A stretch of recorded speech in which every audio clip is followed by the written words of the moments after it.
Ano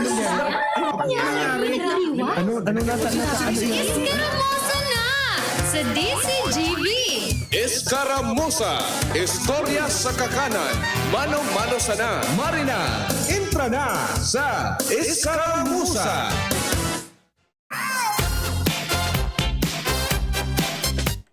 Halawi ko na tatay ang tigsiringkan kang kamot ko digdi. Makalawi. Pero amazing. Angelina, baby, please. Marahay na paggaw to. Lena, Maray na paggaw to po tabi sa Indo. Sonia, Ano lamang tabi yan sa indong pangutuhan dyan? smart. Angela, Magayon naman ini tatay dyan na bagong konsulta. start. We can Pero magayon man gara. Tayo nabot ko sa dati. couch. Perang taon ito tatay dyan digdi. All around my Perang taon na ito diging naka-install. And ganyan, bago na ana sa muya digding ikipahe. future, Medyo mas modern. I'll show you. Mas dakol na button ang pipinduton mo. Maringa ni, taigwak ni mga label. Sana all may label, di ba, Francia? Maray na pag-go-to po sa gabo sa nakaantabay. Lalong-lalo na po sa mga nakadangog sa muyang, ano nga na po dyan? Sa saindang mga radyo. Sa muyang frequency ang 729 kHz. Siring man po ang perming nakaantabay sa muyang official Facebook page ang DZGB News Online. Paki-like and share po yan. And syempre, igaman po kami ni na YouTube channel. Hanapon lang po nindo ang DZGB Legazpi. And mag-download kan sa muyang application sa inyong mga Play Store para maski sa inyong kamunigding lugar sa probinsya, sa Bicol Region, and sige sa Bilog na Nasyon. Nakakabot man po kami sa ibang nasyon sa pagikan sa muyang DZGB News Online. Ready, steady, start. We Nagkakariribo kan pagbaraklas kang mga posters. Dakulon akong nahiling na mga post. house, we can judge. Oo, kasi palan, province-wide palan ini. And if you judge, Sige, bye-bye, be. have to judge you. Oo. Ngunyan na pagkahapon, kaso bago may kahuron ako. Digdi, di ko siya personally nami-meet pa. Pero may mga activities inda. Saro kaya na activity inda. Kan February 14 baga Kuya June. Imbis na mag-celebrate kan sa indang Valentine's Day, kaibanan sa indang family, loved one, may mga activities inda. Ining kabataan kontra droga at terorismong mga seminars. And sa March 16, maselebrar sindakan sa indang anniversary, maritime anniversary. And may mga announcements na gusto sindang ipag-anunsyo sa publiko and imbitasyon naman. So don't May mga kahuron kita from Regional Maritime Unit 5 let all that car and Regional Community Affairs and Development Public Information Officer. Siya, ready na si Sir. too. And if Nasa ibong na linya po si Sir Police Chief Master Sergeant Larry Allende. Dahil may mga invitasyon and mga activities inda na i-announce. And malay nindo, kung gusto po nindong mag-attendir, open po ini. Angela, Sir Allende, maray na pagkauto po sa imo. Hello, sir. Hello ma'am, maray na pagkauntuman po kasi maray na Apo. Sir, Hello ma'am, maray na pagkaunto po as in maray na pagkauntuman po sa gabos na managihinan nyo sa Satuyang Station. Apo. Sir, may mga announcements po kamo and regarding po kaning sa mangyayaring anniversary po sa March 16 po. Hello, sir? hold my sleeve. Yes po ma'am, yes ma'am, nadadangog wara-wara.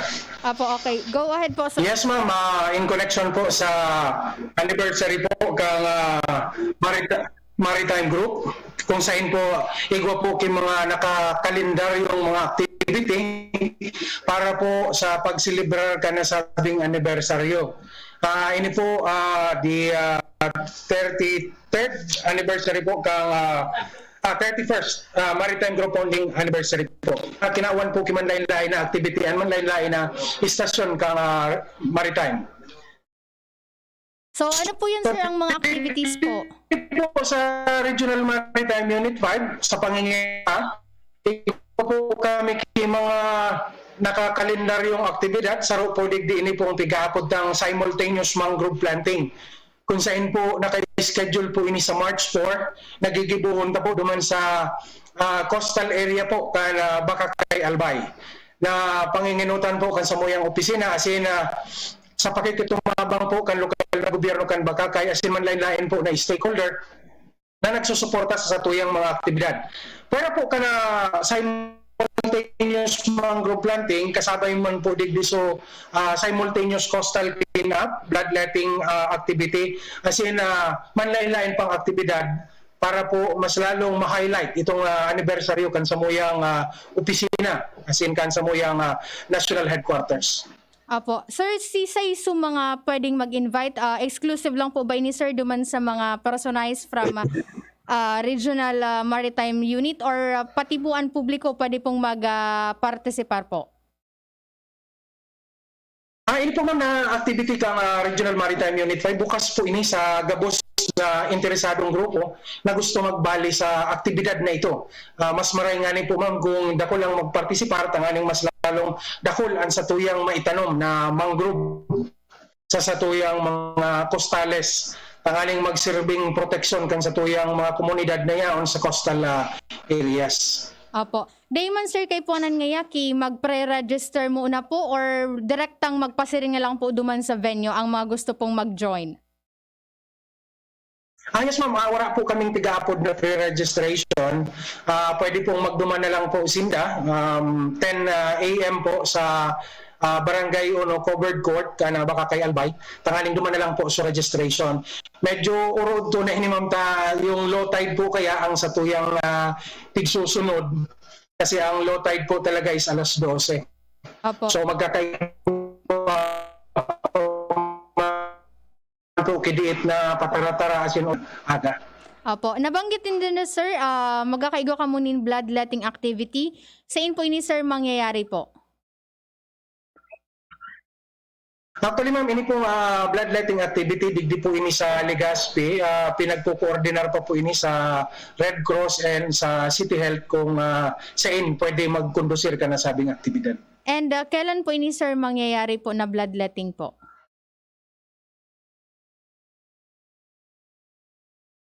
Hello? Nagawara Yung date po ma'am, digdi po sa bloodletting, actually ma'am, naka-schedule po ini on March 14. But nevertheless ma'am, sabi ko na nga po, waiting po kami duman sa feedback ng Philippine Red Cross and City Health kung dahil adjustable po yung schedule kay puwanta po kayang mag-adjust para sa availability man po kan sa tuyang mga counterpart. Opo. And magayon ini sir ng mga aktibidad and hopefully mas dakol na mga miyembro kana komunidad and manibang sektor ang mag-participate po digdi. Kaso bago sir, may tiga sa pag-uron-uron ta, may nabanggit po kamo na ang Maritime Unit 5 po palan, involvement po digdi sa preparation sa papaharaning election po sir? Yes po ma'am. Kasi po ang Regional Maritime Unit 5 ay one of the Maritime Group Regional Unit na mandated man po to perform all police functions and ensure public safety and internal security over Bicol region territorial waters, rivers including ports of entry and exit. So dahil po iko kitang major activities, included man po ang maritime sa security deployment, sa pagsiguro po kan kasiguraduhan kan lambang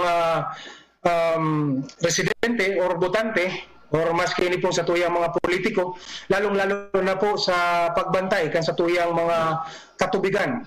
Kasi during election period, saro po sa responsibilidad na inatang or itinao sa Maritime Group, iyo po ang siguraduhon ang security kan mga costales kung sa inyaon po ang kadaklan or nagkakapirang mga botante taasin mga politiko.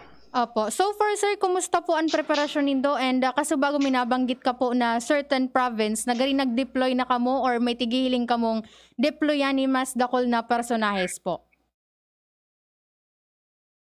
Actually, ma'am, sa ngunyan po, kasabay po kami sa Task Force Masbate kung saan po ang Regional Maritime Unit 5 nakapag-deploy na po kay one team together with one water asset. Ito pong samuyang bagong high-speed tactical boat na kakakuha pa lang haling krame. So yaw na po siya ngunyan naman sa Masbate, nag-siservisyo na po siya, nagpupuo na po siyang mag-conduct yung mga police operation in connection po digdi sa preparation ta sa election. Apo. Aside sir sa Masbate, minahiling pa po ba kamong province na pwedeng pag-deployan pa ni na sering na mga personahes po?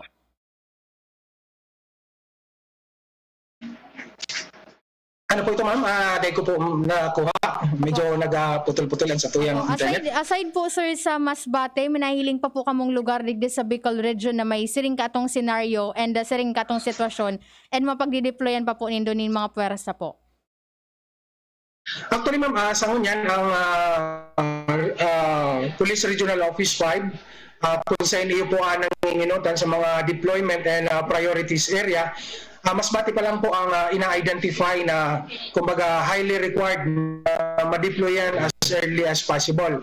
But nevertheless po, ang Regional Maritime Unit 5 is ready and prepared na mag-deploy kay additional personnel and additional water asset doon sa mga area na kaipuhanan ang puwersa kan maritime group as in an samuyang water asset. So may mga naka-standby alert force po kami para duman maging reactionary team kung sakali man kakaipuhanan pa.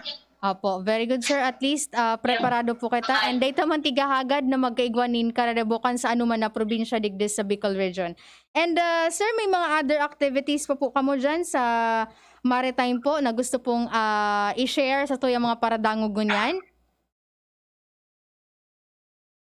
Actually ma'am, ang saro sa mga activities tunay sa bagong ani medyo nauugma ako kasi nasambit mo na itong activity tama nungod duman sa mga KKDAT kung saan padagos po na pag-empower, pagtauta po kikaaraman sa manlain-lain na komunidad dito sa Legazpi City. So ako po saro sa mga regular na nagiging speaker nila, hopefully nga ni Dayman sila manawa sa kuya. Tangani pong mas lalo ta pong mapakusog na pag-iribahan kasi na relasyon kan lambang komunidad manungod po sa pagprotektar kan lambang komunidad. So ang maritime po imbuelto po sa empowerment kan sa tuyang komunidad. Maski ano pong klaseng lecture, pinagkakondusir man po kan maritime group. Lalong-lalo na po ining drug awareness, disaster preparedness, kasi kung ano pa po ang kaipuhan kan barangay na pwedeng isupplement or itabang kan maritime. Apo. Sir, just in case, halimbawa, may nagdadangog po ngunyan na barangay official, gusto ninda po na magpa-conduct ng siring na activity. Paano po sir ang magiging proseso kayan? Kaipuhan po ba na aside from letter, ano po pa po mga coordination ang kaipuhan pong gibuhon? Actually ma'am, kaipuhan lang po nila mag-submit kay letter request sa Legazpi City Police Station kasi ito po po-forward na lang po digdi sa opisina. Kasi ang Legazpi Police Station po, yun po ang nagtatao kay direktang certificate of the activity. Tangani pong magamit nindang requirement as requirement duman po sa mga report na isinusubmit po ninda sa CTDILG office. Opo. Sir Allende, wala na po ako na ibang tanong unless po may gusto pa po kamong i-share and i-announce po. Go ahead po. So far ma'am, gusto ko man pong ipagbalangibok sa tuyang bilog na banwaan ang akumplisimento ka na Regional Maritime Unit 5 sa panginginotan ka na manlain-lain na station kan sa muyang office ini pong Albay Marpsta, Camarines Sur, Camarines Norte and Masbate kung sa ngunyan po puun po kang February 1 to present igwa na po kay 20 arrested wanted person ang Regional Maritime Unit 5 and at the same time po for violation of Republic Act 10654 igwa naman po kay 29 apprehension. Ini po covering the whole region kang Albay. Kaiba naman po digdian 17 violation po kang local fishery ordinance as in 5 implementation po kang executive 305. So anyway ma'am, gusto ko man po i-include na mapaaram as in mas lalo pong mahikayat sa tuyang mga manlain-lain na munisipalidad na nagdadangog sa satuyang programa ko niyan na makisumaro kasi ngunyan po baga first quarter iyo po ang renewal kan mga registration kan sa tuyang mga bangka na igwang gabat tulong tonelada pababa. So under Executive Order 305 bago ang issuance o release kan mga boat registration certificate, obligado po ini pong mga may sadiri kan bangka na magkuango na kikliran sa Regional Maritime Unit 5. So hinihikayat mi po sila na makisumaro kasi makipag-cooperar, makipag-coordinar lang po sa manlain-lain na opisina kana maritime tangani pong mapasilidad na pag-issue po kan clearance manungod sa pag-implementar kan Executive Order 305. So yun lang naman po ma'am, in behalf po kan sa muyang Regional Director asin kan sa muyang Director Maritime Group na si Police Brigadier General Harold B. Tuson asin ang sa muyang Regional Chief na si Police Colonel Ruben Lacuesta, kami po nagpapasalamat kan oras asin panahon na itinaawat ang pong makapagpaabot ng informasyon. Kasi at least maraman kan sa tuyang komunidad na aktibo na maritime group sa pag-implementar kan sa indang obligasyon. Salamat po kasi na maray na hapon. Aldaw sa Ilocos. Apo. So, sir, thank you so much po and feel free na mag-contact lang po sa Muya just in case may mga announcement and activities po kamo dyan sa Regional Maritime Unit 5. Yes, ma'am. Regular ta ka, ma'am. Text meet na kita niya. So, dapat pong activity lang. Permi, ma'am, ang maritime group. Apo, sir. Thank you so much, sir. So, yan po mga tugang si Police Chief Master Sergeant Larry Allende, kan Regional Maritime Unit 5, and Public Information Officer dyan. Para sa mga aktibidad maninda dyan, Your name I call. katakod ka na nagaadang-adang papaharaning celebration ka na Maritime Anniversary sa March 16. Pero apera kan date na iyan, apera sa pag-abot kang petsyang iyan, may mga nakalinyadang activities sinda dyan. Kaibahan itong pagtanom nin mga mangrove dyan sa Bakakay Albay. I tell you. Igwaman sila ng bloodletting activity. Para duman sa mga sa mga gustong mag-participate, magduman lang po kamo sa mga venues na iyan and magtabang sa siring kaya ng mga aktibidad. Sabi ni Ma'am Cheat Ate, happy lunchtime po Ma'am Angel watching from Stanza, and maray na pagkaudto kay Sir Joseph Nares. You say yes, Angelina. Maray na pagkauduman kay Ma'am Ying Yamagishi na nakaantabay ngunyan sa pagikan sa tuyang Facebook Live. Dakulo na pala, nagtatawang pala sila kuya dyan sa mga pag-arasto kay mga wanted persons. And may mga, may mga seminars, assemblies. Senorina. Dito tanda ko ini, di ko garing inabot, 2017 siya tatay dyan na-assign sa Legacy PNP. So Mga panahon na yan, estudyante pa lang ako, pero ang pandok niya, familiar sa kuya. I like call Angelina. Sabi ni Sir Nelson Serrano Marina Udto, Ma'am Angel, pakibati man po sa pamangkin ko. Serrano family dyan sa San Roque, Legazpi City. Salamat po watching from Darasa, Tanawan, Batangas. Sabi ni Kuya Ron Aranya, good PM Angel, watching from Bacoor, Cavite. Alam mo po ang ibig sabihin ng antipara? Angelina. Antipara. Senorina. Sagot eyeglasses or salamin. Oh, Angelina. Sabi ni Sir Ron, natada ato wala katang broadcast kang Saturday. Actually po, nagka-problema sa Facebook. Ano siya, day kita nakaka-live ka to through Facebook. Pero danadangog kami sa radyo. Pag siring po kaya kayan, talaga, may mga errors man. Lalo na kung ang mga tugtog, hali sa nasususog kang tag sa diri. Hoy, ano pa man? Alauna na naman in pagkahapon. Oras na naman po para kita magsura-sariblagan. Saga ng mga tamagore-restoryahan. Baby, please. Ang nakaibaran ko po sa Lado Technical, Kuya Jun Napoles. Forget. Sa IT niya po dyan si Richard Astor and si Tresha Litana. Honey, ain't that Sa newsroom niya po dyan si News Manager Mar de la Cruz and si News Director Edwin Peralta. Kaibahan ang sa tuyang intern from Bicol University College of Arts and Letters, si Nika and si Jean. can cha-cha. Ako po ang sinong nakaibahan sa aga naman kita mag-orerestoryahan. Ako po ang sinong nakaibahan, Hazel Mustaza po. Bye-bye! Busy? Kailangan mo ang vitamin B complex ng Farex. With proper diet and exercise, tulong para iwas pamamanhid ng katawan at pananamlay ng isip. Alex Vitamin B1, B6, B12. If symptoms persist, consult your doctor. Realize true comfort and relaxation at Dorotea Resort and Spa, a perfect venue for family outings, couple retreats, and various functions such as weddings, birthday parties, corporate seminars, and conferences. Dorotea Resort and Spa. We have backpackers rooms, standard rooms, deluxe, suite, and a penthouse. Also, relax and rejuvenate with our spas and invigorating treatments, services, and facilities. Dorotea Resort and Spa, Kahugutan, Bakakay, Albay. For reservations, contact us at 0917-777-5734. Find us on Facebook, Dorotea Resort and Spa. Relax,